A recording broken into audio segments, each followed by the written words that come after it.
¿Qué tal? Muy buenas noches. Bienvenidos a Minuto 1 en la pantalla de C5N. Hoy, más que nunca, la realidad. Lo que otros no te cuentan, lo que otros no te muestran, aquí diariamente te lo contamos, te lo mostramos para que estés muy bien informado. Cada vez tenés que estar mejor informado y para clarificar la información. A partir de este momento nos podés acompañar con el hashtag Pobres Ricos. Insólitas las declaraciones del empresario Eduardo Costantini quejándose que él perdió la categoría de billonario, ni millonario estamos hablando, billonario, quejándose, nunca hablando de cómo mejorar la redistribución, de cómo esos sectores poder mejorar a una Argentina mucho más justa. Es un clima de época total. Cada día se nota más este clima de época favorecido por un gobierno de ricos para ricos, de un gobierno que cada vez piensa más en su clase social. Y claro, desde esos sectores le están indicando al gobierno, le están pidiendo al gobierno cómo perdimos la categoría de billonario. ¿Qué ha pasado acá? Bueno, vamos a mejorar. Esto es un programa en vivo. Entren, chicos, vamos a mejorar el micrófono y seguimos. Vamos. Entren, chicos, es un programa en vivo. Vamos.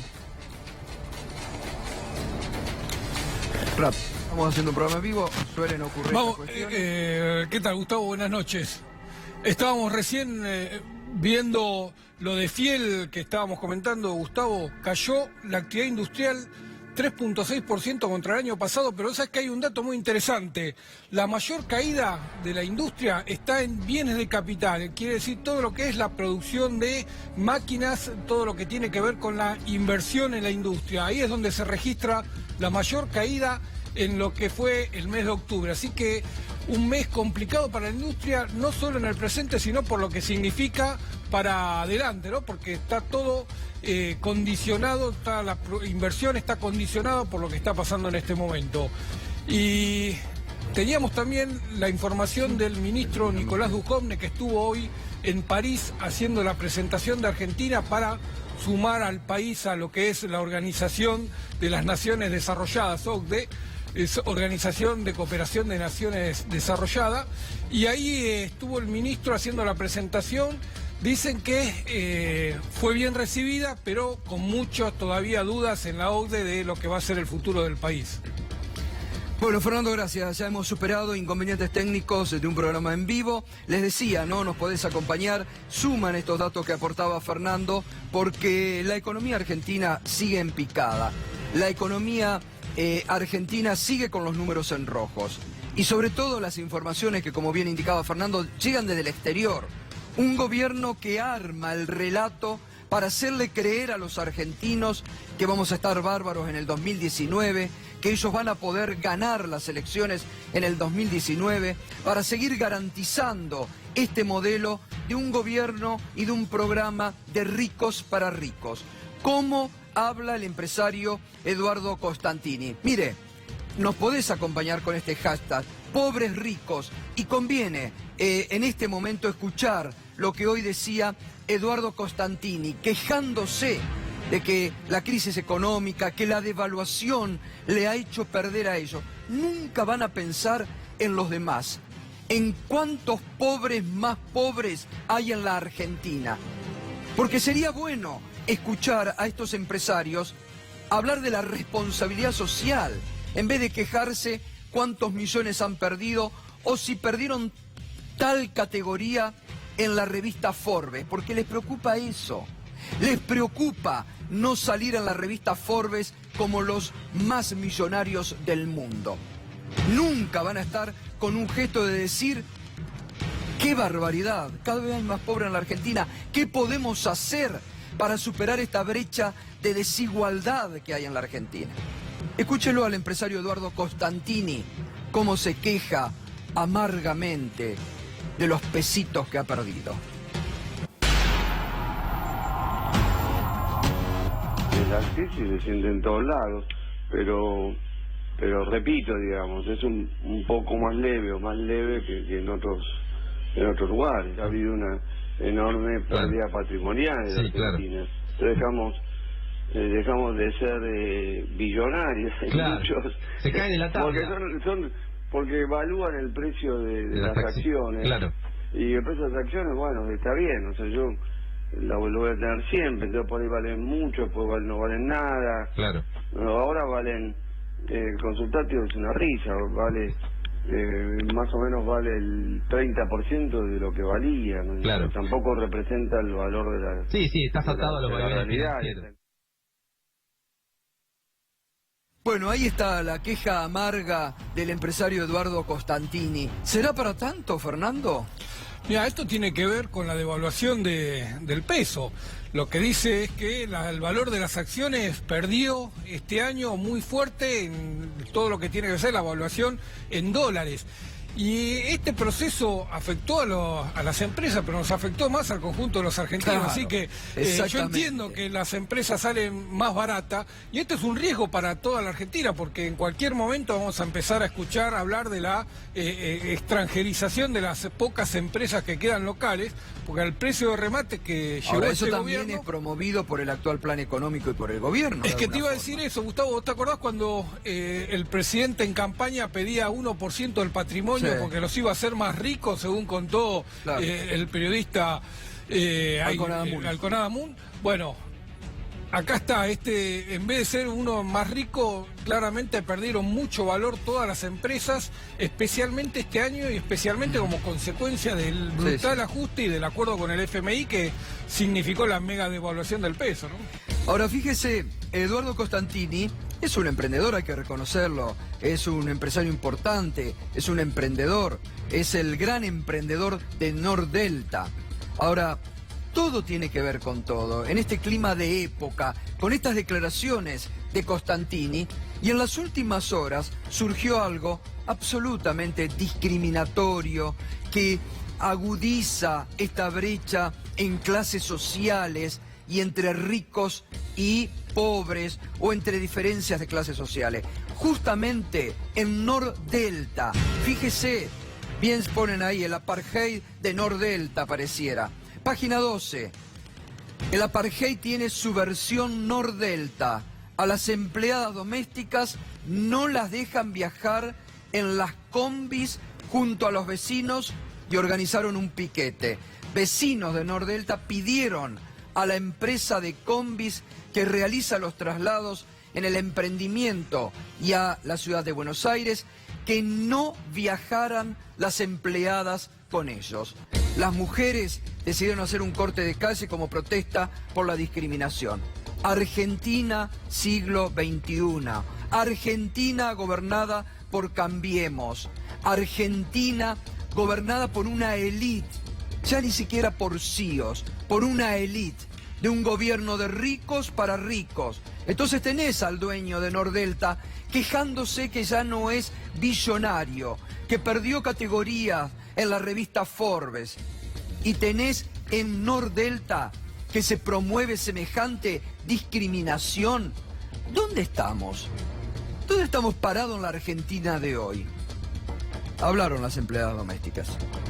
El transporte que es para quienes trabajan en los barrios, digamos, no lo pueden usar en Nordelta, ¿no lo pueden usar? No nos permite. ¿No las dejan? No, yo vengo de lejos y me tomo 4 colectivos para trasladarme hasta mi trabajo. Vienen de capital y no nos quieren, pasan directo y no nos quieren llevar, no sé, nos discriminan, creo. Ahora hay una nueva moda de los patrones o no sé quiénes que no quieren viajar con nosotras porque tenemos olor a chivo. Así corre la voz entre nosotras. Primero nos llevaba, pero ahora hay un cambio, no sé por qué será. Hay un cambio bastante y tenemos que sufrir en espera, sol, lluvia, todo.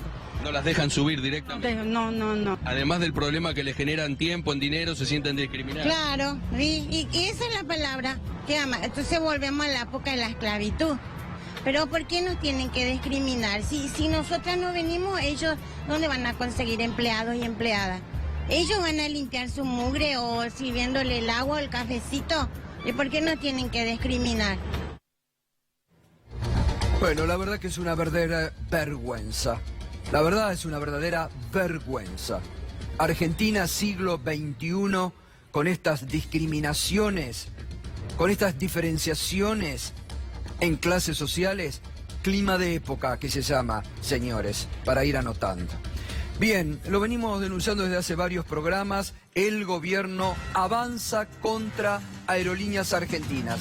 El gobierno ha comenzado una campaña en contra de Aerolíneas Argentinas. El gobierno de Mauricio Macri quiere terminar con Aerolíneas Argentinas. Está claro en las versiones de todos los integrantes del gobierno. Hoy se sumó el presidente de Aerolíneas Argentinas. La semana pasada aquí Pablo Viró denunció que el presupuesto de Aerolíneas Argentinas alcanzaba hasta febrero o marzo del año que viene. Y hoy el presidente dice, el presidente de Aerolíneas Argentinas, que la empresa está prácticamente quebrada. ¿Pero cómo? Si este gobierno prometió que Aerolíneas iba a seguir siendo el Estado, si este gobierno decía que había remontado a Aerolíneas Argentinas, desde que se fue Isela Costantini el plan es clarísimo. Van, no sé si ni siquiera a la privatización, van a hacer caer a Aerolíneas Argentinas, buscan el desguace de Aerolíneas Argentinas, porque se está favoreciendo el negocio de la low cost, de los amigos del poder, y después pasará como en los 90 los trenes, que quedaron rutas y pueblos abandonados, quedarán ciudades de la Argentina marginadas, donde ninguna low cost va a ir, Quédese tranquilo, ninguna low cost va a ir, porque hoy, cumpliendo también una premisa social, Aerolíneas llega a ciudades donde ninguna low cost va a ir, uniendo a la Argentina. Habló hoy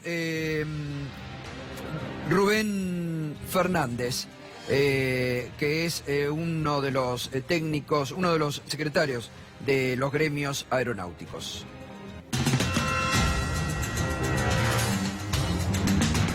Estuvimos haciendo tratativas, nadie del gobierno, el Ministerio de Producción y Trabajo, Ministerio de Transporte nos llamó, nadie de la empresa nos llamó.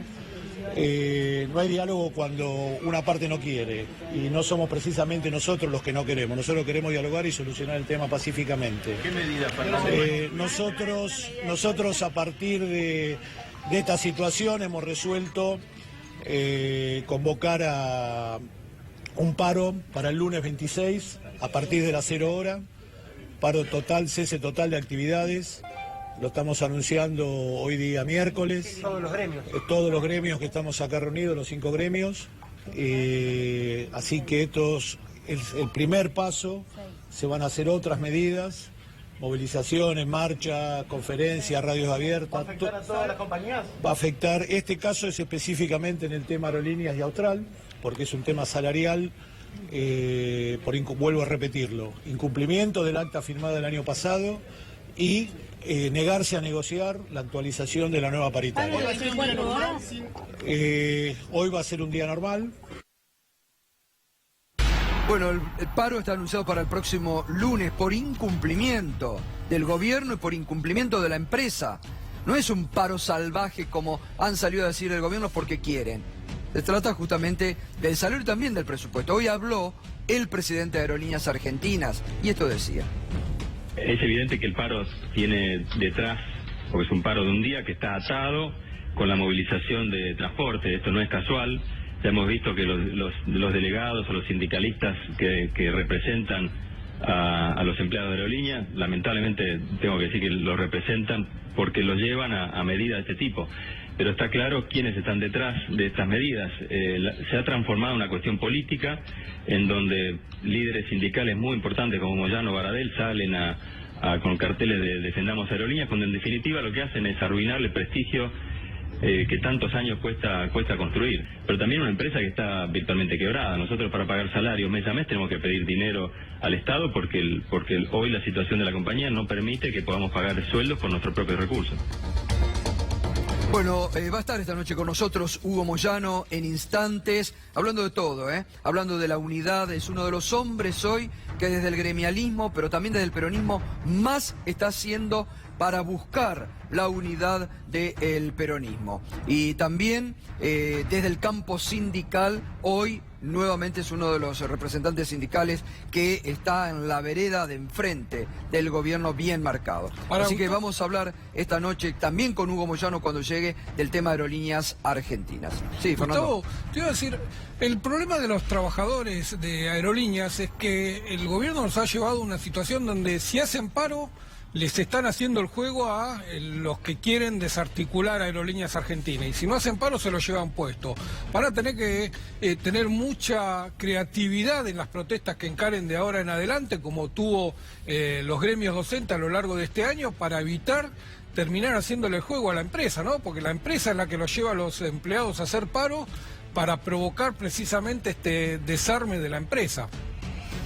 Sí, totalmente. Bueno, estamos viendo aquí diariamente, le venimos marcando, como yo les digo siempre, la realidad, con los datos de la economía. Fíjese, en el marco de la reunión de la Organización Mundial del Comercio que se está desarrollando en París, ¿dónde está el ministro de Economía, Nicolás Duhovne?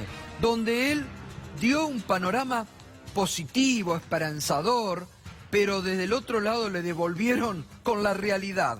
¿Qué dice la OCDE, Fernando, sobre la recesión en la Argentina presente y futura? Ahí tenemos preparado, Gustavo, un trabajo. La OCDE hoy tuvo este encuentro con la Argentina y esta es la apreciación que tiene. En 2018 la economía caerá un 2.8%. Está estimando que va a caer 0.9% más que lo que había predicho en septiembre, así que está viendo que se complica la economía argentina. También para el 2019 espero una caída de 1.9%, creía que iba a ser de 1.8 hace 2 meses y está estimando una caída todavía superior a lo que está en el presupuesto y a lo que está en el acuerdo con el FMI, y estima que en 2020 llegaría el crecimiento. Ahí está jugando un poco con los números del Fondo Monetario, pensando que después del ajuste va a haber alguna recuperación, algo que están esperando muchos economistas en la segunda mitad de 2019, pero todavía no hay muchos indicios de que eso vaya a ocurrir. Pero también tienen por qué esto está pasando. Dice, la recesión se debería, según el organismo, al endurecimiento de las políticas fiscales y monetarias. Y en esto tiene mucho que ver justamente el programa del fondo que le exige al Banco Central de la República Argentina, ¿no? Sí, están las dos partes, ¿no? En la política fiscal hubo un ajuste muy fuerte de los impuestos. Este año, pese a lo que dice el gobierno, que había llegado para bajar impuestos, subió todos los impuestos. Subió especialmente los impuestos sobre las personas más que sobre las empresas, pero la suba de impuestos fue general. Y el ajuste monetario, bueno, ya lo estamos viviendo, tasas que recién ahora se están acercando al 60% y parece que fueran positivas, ¿no? Parece que fuera bueno que la tasa llegue al 70%, seguimos teniendo la tasa más alta en el mundo. Bueno, datos. Recién dabas vos al inicio del programa un dato de la caída de la actividad industrial. Según el indicador de Fiel, la industria sigue cayendo lamentablemente. Sí, cayó 3.6% interanual contra octubre del año pasado, cayó 0.3% contra octubre contra septiembre, y la mayor caída se registró en el sector de bienes de capital, que esto lo que te está marcando es que no hay inversión y que no lo va a haber en los próximos meses, por lo tanto no va a haber recuperación de la actividad industrial para los próximos meses, según lo que se esté desprendiendo de este informe. Otro número de la economía a nivel internacional que marca la desconfianza que sigue existiendo en los mercados internacionales de la Argentina, el riesgo país. Sigue para arriba el riesgo país. Sí, estuvo en 680 puntos, hoy 688. Y ya da lo mismo si es 670, 680 o 690.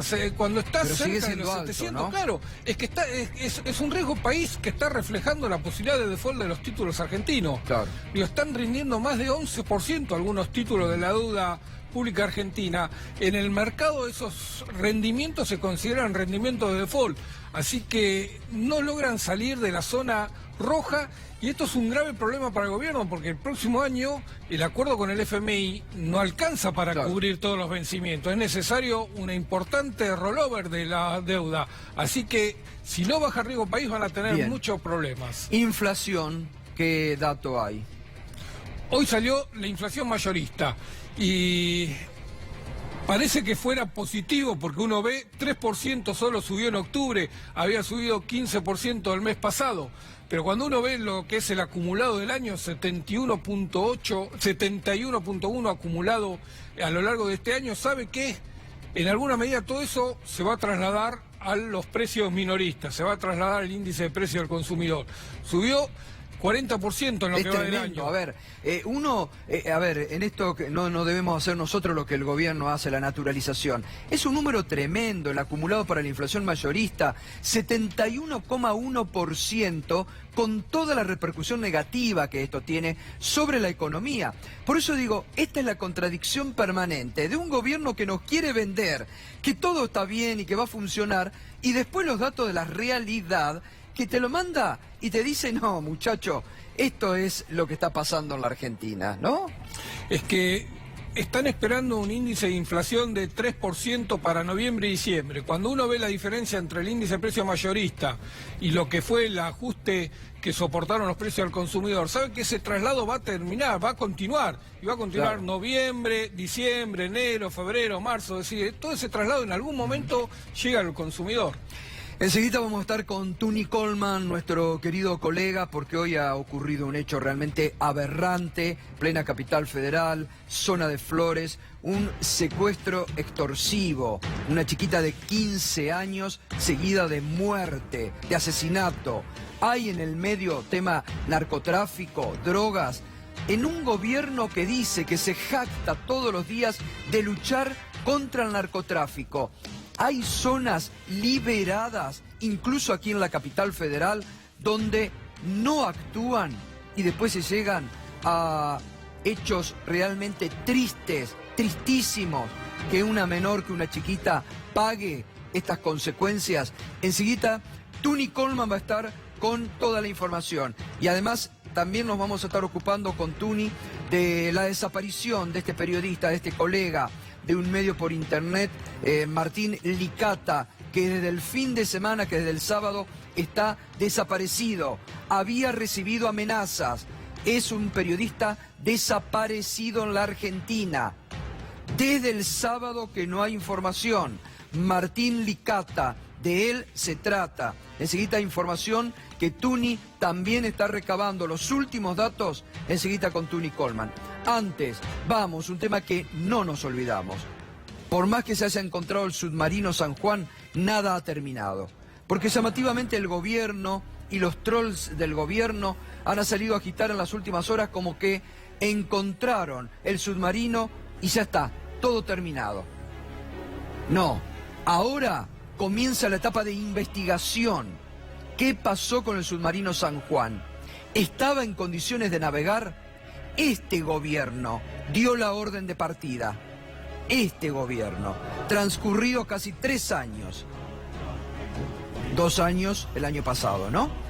Este gobierno. Ahora fíjese, le hemos venido marcando a lo largo de este año todas las contradicciones, los encubrimientos, las internas en la Armada, cómo se ha venido tapando información, cómo se ignoró a los familiares y después, con información que proporcionaban en algún momento los familiares, el vocero de la Armada las daba a conocer. Si no hubiera sido por la lucha de los familiares, el gobierno no hubiera avanzado en la búsqueda del submarino San Juan. Y estas internas aún continúan.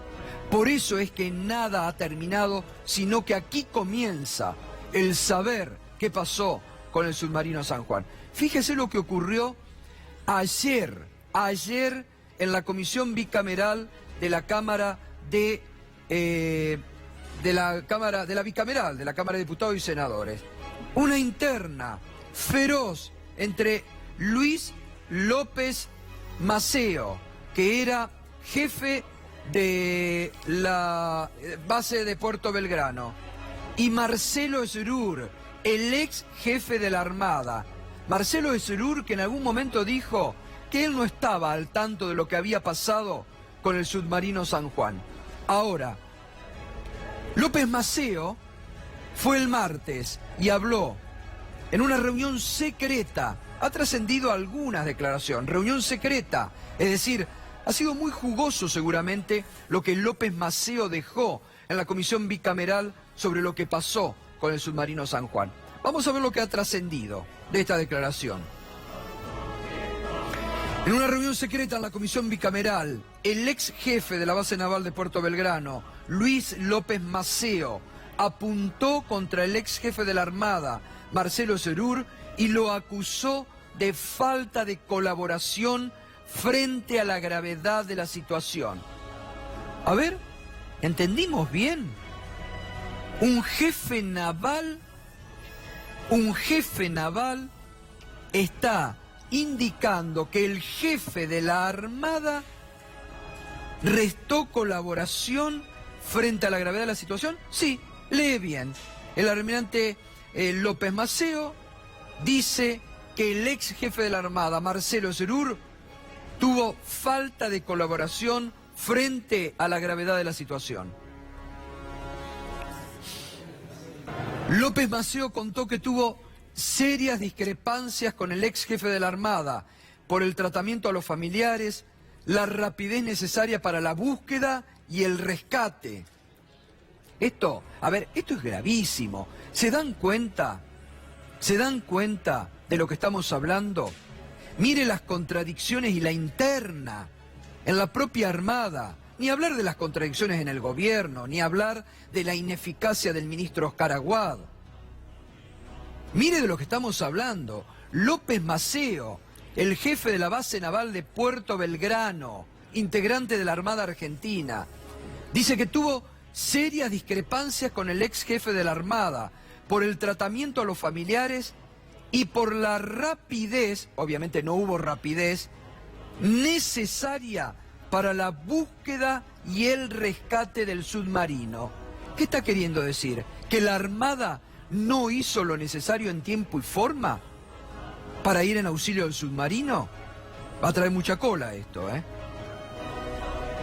El enfrentamiento entre López Maceo y Esrur motivó su desplazamiento, una dura sanción hacia López Maceo a fines del 2017, que luego fue revocada por irregularidades. Fue acusado de arriesgar la tropa y negligencia en el servicio. De eso lo acusaron a López Maceo. López Maceo ahora se defiende, le reitero, fue una reunión secreta en la comisión bicameral que investiga las causas por la desaparición del submarino San Juan. Seguramente habrá mucho de esa información y seguramente la justicia tendrá que tomar cartas en el asunto. No se puede demorar más. Fíjese, ayer también en Mañana Silvestre en Radio 10 hablamos con Hugo Marino, es titular de la empresa CIA, venezolano, una de las empresas que se había presentado para la búsqueda y el salvataje del submarino. Escuche bien lo que decía. 100 veces, no sé si te recuerdas, le pasaron 100 veces y no lo están viendo. Y no lo están viendo porque no están utilizando las herramientas adecuadas para verlo. Sé que me vas a preguntar si reflotarlo o no. Yo creo que antes de eso tenemos que investigar, ¿sabes? Antes de eso se perdió una oportunidad maravillosa. Ustedes tenían uno de los mejores barcos del mundo encima de el área del accidente para que se levantara información sumamente importante que a la postre sí nos iba a decir vale la pena o no vale la pena, se sirve o no sirve. Entonces la pregunta es si sí o no. Sí, la respuesta es categórica, firme y concisa, sí se puede. Ahora, todo el resto, si vale la pena, si es necesario, todo eso radica y depende, y disculpe que vuelva atrás, de la investigación que se haga. Entonces, más que irresponsable, o tan irresponsable, es decir, que no se puede, como decir que cuesta una cantidad de dinero absurdo. ¿Cómo? Se dejó ir al barco con los testigos a otro lugar. En vez de... Y lo estamos escudando en que el barco se tenía que ir a dique seco. La data y los testigos se fueron del país, por favor. Y estamos hablando si se puede reforzar o no. Ustedes llegaron a la escena de un accidente, por no llamarlo escena de crimen, ¿correcto? Sí. Y ustedes, después de un año y $7 millones, y nadie comentó, señor, ¿y cómo es que se va mi testigo? Claro. Y mi principal estrategia para yo investigar esto. Pero vale mucho menos si es que se quiere rescatar el submarino de esos $4.000 millones que se ha instalado aquí en la Argentina. Simplemente eso, Hugo. Mucho menos. Pero mucho menos. Bueno, Hugo Marino decía que era una irresponsabilidad, una barbaridad, que el ministro Oscar Aguad tiró cualquier cifra, que $4.000 millones salía reflotar el submarino. Dicen que ni cerca esa cifra. Pero además fíjese lo que decía. Dejamos ir al barco que encontró al submarino San Juan.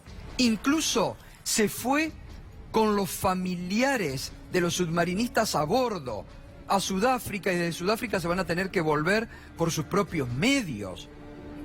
Hasta en eso el gobierno argentino no tuvo la potestad de decir, señores, acaban de encontrar, quédense, vean a ver qué se puede aportar más a la justicia. Fíjese la crítica de un experto, de una empresa que también se dedica a hacer lo que hizo esta empresa. Muy bien, ya estamos con Tuni Coleman. Ha sido aberrante, atroz lo que ocurrió con esta chiquita de 15 años hoy, secuestrada ayer, 17:30 en el Bajo Flores, y que esta madrugada fue hallada asesinada en el interior de un auto. Tuni, buenas noches, ¿cómo estás? Hola, buenas noches, Gustavo querido, ¿cómo estás? Bien, gracias, Tuni. A ver, contanos la última información, qué es lo que se puede presumir, qué es lo que se sabe sobre este secuestro y asesinato. Da la impresión que la fiscal Alejandra Mangano ya tiene bastante claridad sobre lo ocurrido. En principio es un secuestro extorsivo, un robo, una mexicañada, hay un poco de todo en eso, de dos hombres que pertenecen a una remisería que ya había sido investigado por temas de drogas. El hombre que está en el centro de la escena, que se llama Luis Fernández, que es el hombre que levanta a la chiquita, tiene antecedentes en el tema estupefacientes. Y bueno, básicamente piden 30.000 pesos y 9 kilos de cocaína. Finalmente se entregan los 30.000 pesos, no la droga, pero da la impresión que todo se maneja en el marco de ese núcleo que hay en Flores, en Floresta, en el Bajo Flores, que es uno de los 3 núcleos complicados del narcotráfico en Argentina. El Bajo Flores, Rosario y San Martín. Son 3 centros donde se producen muertes y donde no se logra ningún control de la situación. Ahora, aquí, ¿la familia habría tenido algún tipo de relación con alguna banda, Tuni? Y hoy a la tarde fue allanada la casa de los padres por otra causa de narcotráfico. Es decir, está sobrevolando todo el tema del narcotráfico. Aparentemente de por medio hay una guerra ahí en el Bajo Flores con un hombre que se llama Marcos, que está preso, la madre de Marcos también está preso, que era el que dominaba la comercialización de cocaína en la capital federal. Da la impresión, porque las muertes se producen siempre cuando los jefes, por decirlo de alguna manera, se empiezan a disputar poder.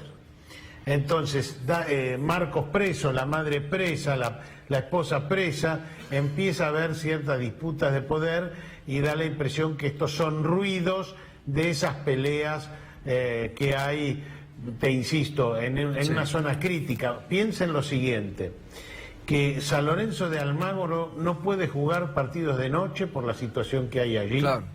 E incluso se va a hacer un partido de despedida del Pipi Romagnoli, del ídolo histórico de San Lorenzo, que se iba a hacer a las 5 de la tarde y se va a hacer al mediodía para que la gente no salga de noche.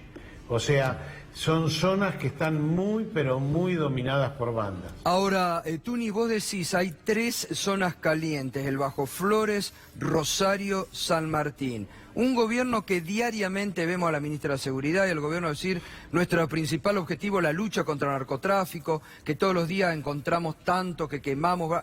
¿Y esto qué es? ¿Bajo Flores, zona liberada? ¿No le están prestando la atención? Y yo no te puedo dar ese diagnóstico, solo te puedo decir que hay autoridades judiciales como el juez Sergio Torres, como Mónica Cuñarro, también Saín, gente que ha trabajado mucho el tema y dice, bueno, estos 3 lugares, por supuesto que hay más líos de narcotráfico, mucho más líos. Bueno, vos estudiaste mucho lo que pasó en la frontera, ya hemos visto lo que pasó en Entre Ríos, sí. Hemos visto problemas muy graves en Jujuy, en la Villa Itatí, en la Villa 31, hay problemas de narcotráfico en otros lugares.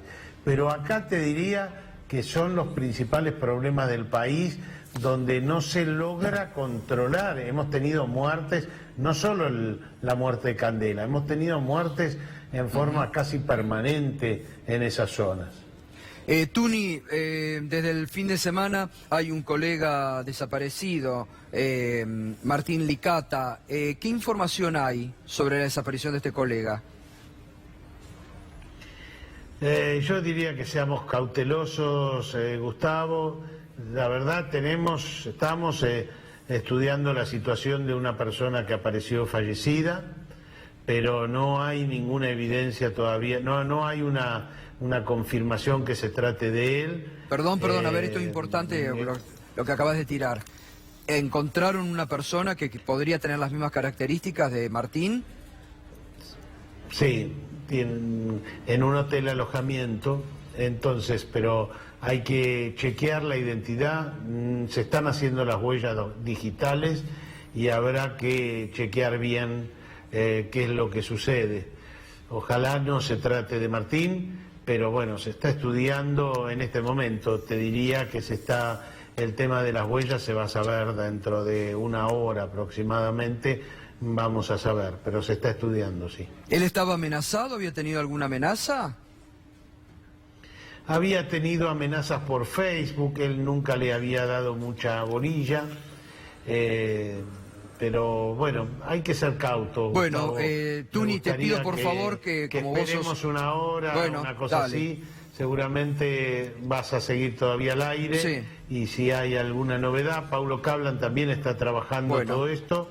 Así que estamos buscando la evidencia sobre fantástico, tanto vos como Paulo, que tienen la información al instante, precisa y seria, por favor nos volvemos a comunicar. Gracias como siempre, Tuni, un abrazo. Un abrazo, Gustavo. Gracias. Tuni Coleman, siempre excelente realmente con la información. Bueno, hay que seguir esto que acaba de tirar Tuni Coleman respecto a este cuerpo hallado en un hotel alojamiento y donde se están realizando ahora pericias para determinar la identidad. Pedro Brigger, buenas noches, ya está Hugo Moyano. Antes de Hugo, tenemos mucho para hablar con Hugo Moyano, un hombre que ha vuelto a tener mucho protagonismo en la política y en el sindicalismo en estos momentos. Antes de hablar con Hugo Moyano, Pedro Brigger, buenas noches, Pedro. Buenas noches, tenemos que ir a Chile porque el asesinato de un joven mapuche la semana pasada está conmoviendo a la sociedad chilena.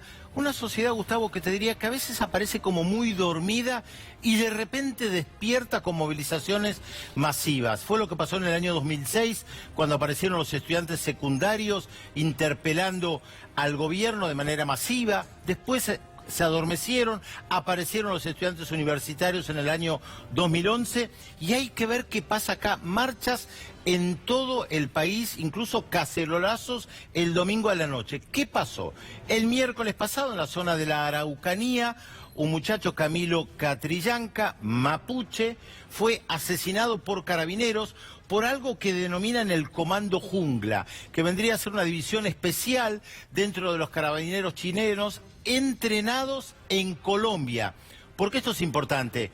Porque se entrenaron en Colombia equiparando la lucha en contra de la FARC, de un movimiento guerrillero, con la lucha contra los mapuches chilenos, que no tienen nada que ver ni con un movimiento guerrillero, ni con la historia de la FARC en Colombia. Entonces la pregunta es, ¿por qué se entrenan en Colombia y por qué se necesitan estos comandos en la zona de la Araucanía en Chile? Mataron a un joven, mintieron permanentemente, dijeron que él estaba armado, después dijeron que él tenía antecedentes penales. Esto provocó una gran reacción por la mentira, que rápidamente tiene patas cortas como en tantas otras situaciones. Hay una gran demonización de los mapuches a través de muchos medios de comunicación chilenos, y uno podría agregar, Gustavo, también argentinos. Renunció el intendente de la Araucanía. Sí. Fíjense qué importante es esto.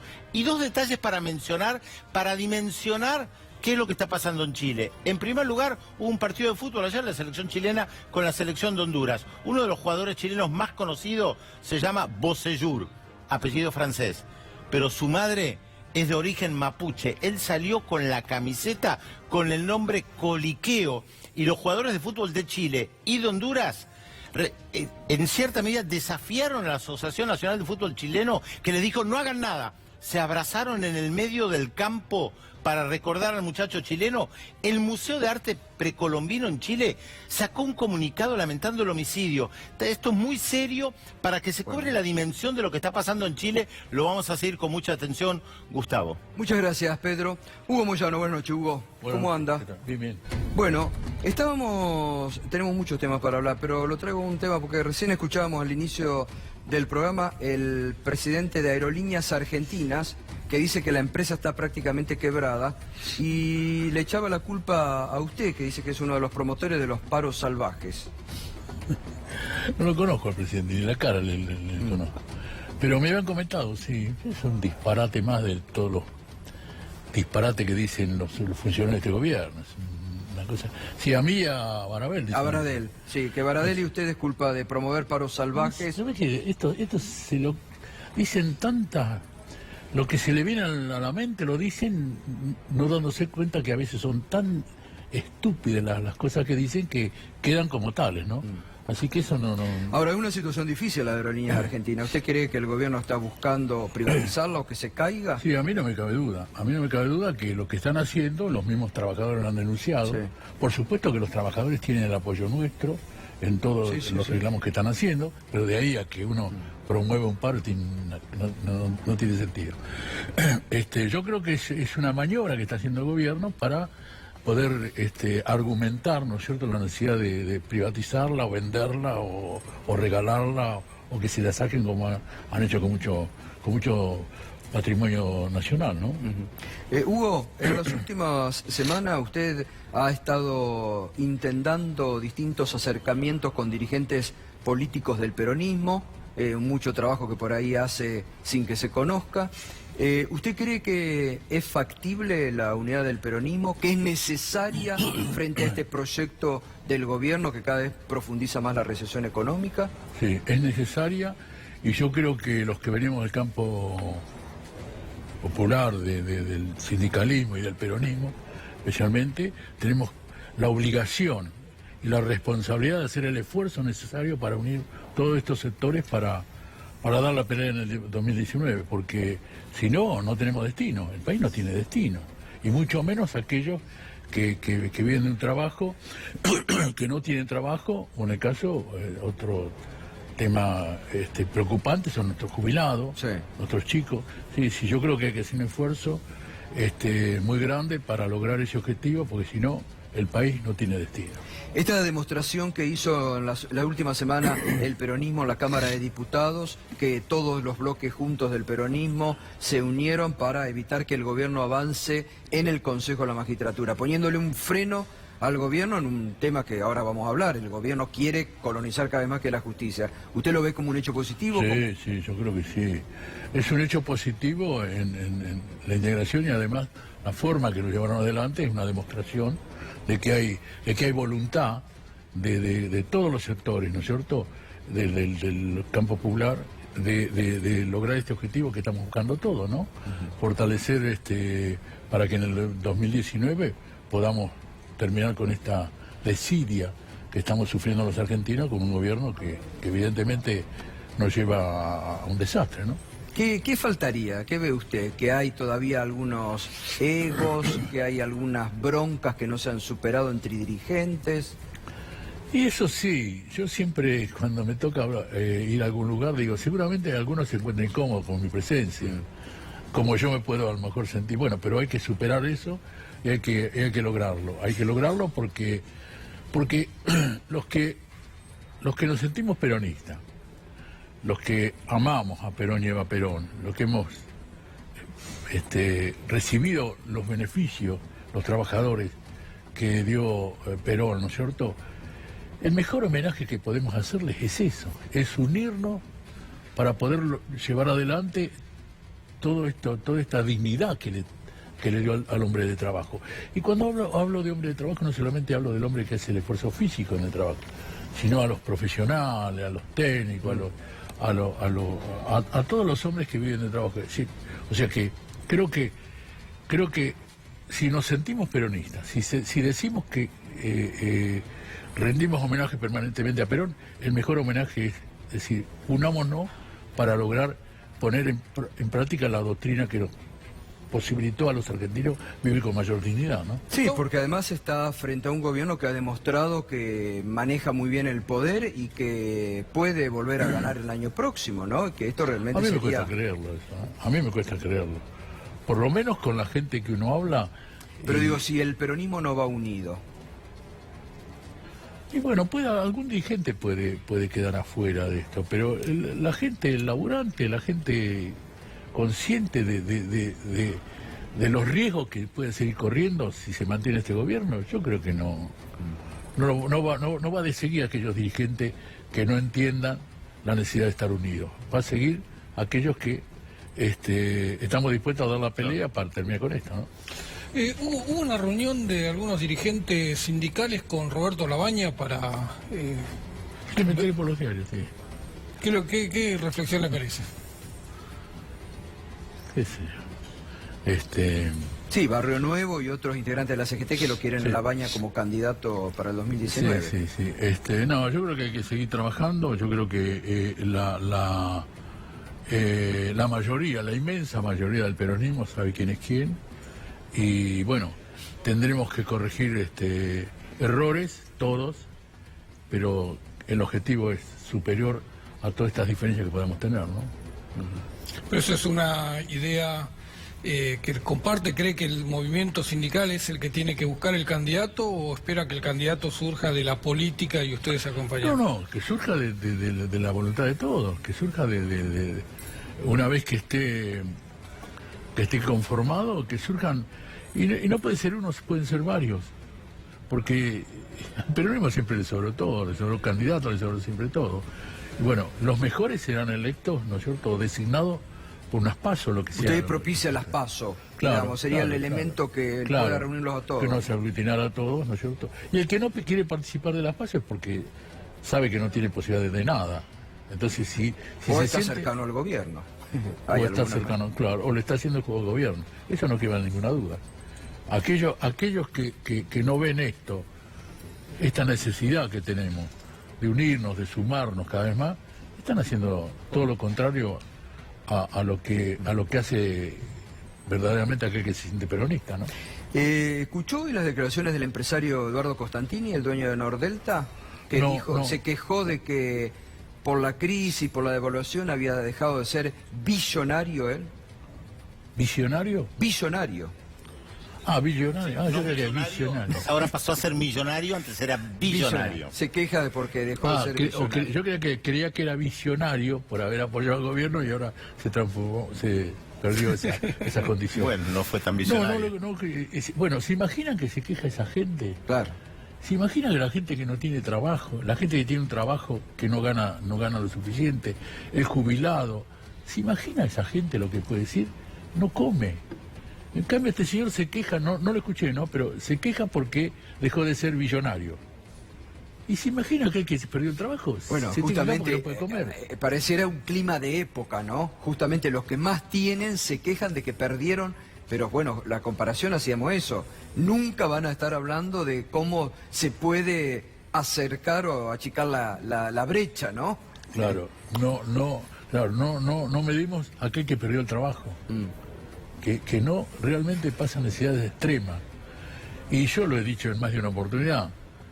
A mí me molesta a veces, me da bronca cuando escucho decir, por ejemplo, lo escuché en el portero de la ciudad rural, creo que también lo repetiré. Tenemos para producir, para alimentar a 10 países como el nuestro. O tenemos para producir alimentos para 400 millones de personas. Y la gente de acá pasa necesidades extremas. Sí. Y lo dicen así como si fuera un orgullo. No, lo importante sería que primero alimentemos a nuestra gente y después produzcamos los alimentos que necesita el mundo. ¿Qué reflexión le queda? No habíamos tenido la oportunidad de hablar, pero la semana pasada el juez de Avellaneda, el juez de garantías de Avellaneda, denunció que lo habían visitado en su despacho 2 agentes de la AFI en nombre del presidente Macri para decirlo, la causa es Moyano, Pablo Moyano tiene que ir a prisión. Bueno, eso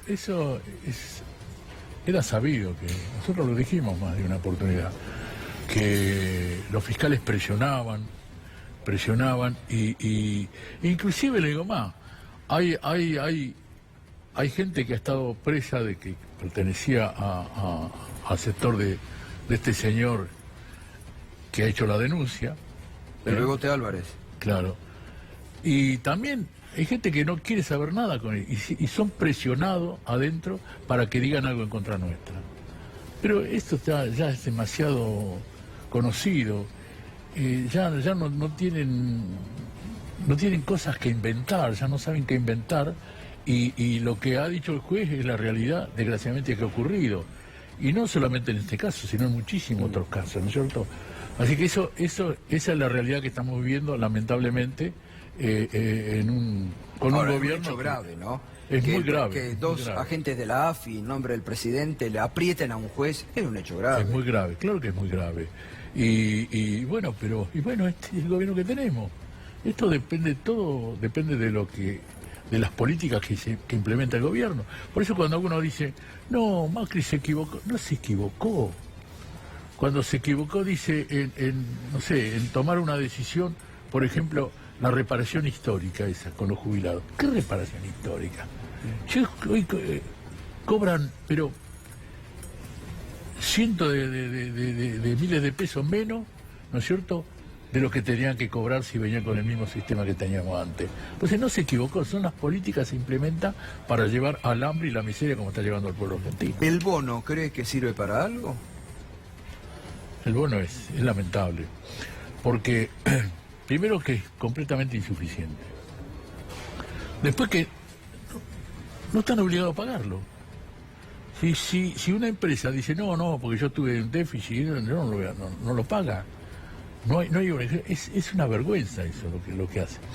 Y bueno, es parte de toda la política que llevan adelante y parte de las formas que tienen en hacer política, ¿no es cierto?, este gobierno. No hay certeza en nada de lo que hace. Ahora, Hugo, y siempre, desgraciadamente, cuando hay una modificación se perjudica el laburante, ¿no? La sola difusión de este bono sirvió para frenar toda la mesa de diálogo social que se estaba generando amparada por la Iglesia. Hubo encuentros donde estuvo la CGT, donde estuvo la Unión Industrial Argentina. Para levantar un paro. Claro.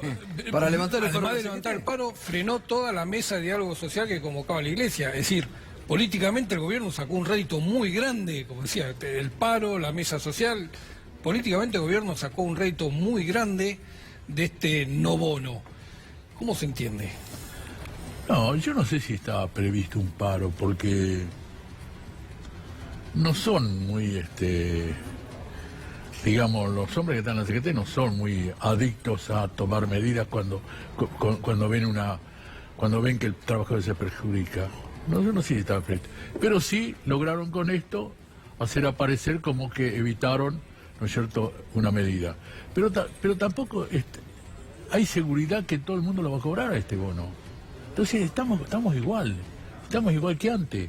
Estamos siempre con la inseguridad de que lo va a pagar el que quiera lo va a pagar. Pero no lo va a pagar no lo va a pagar todo, porque ya ustedes habrán escuchado cuando los centros de empresarios y eso han dicho, no, nosotros no lo podemos pagar, esto no se puede pagar, y no lo van a pagar. Entonces no tiene efectividad de que el trabajador tenga la seguridad que lo va a ¿Y hoy cobrar. cómo ve usted, cómo analizan desde el gremio la situación económica? ¿La ve que cada vez se degrada más?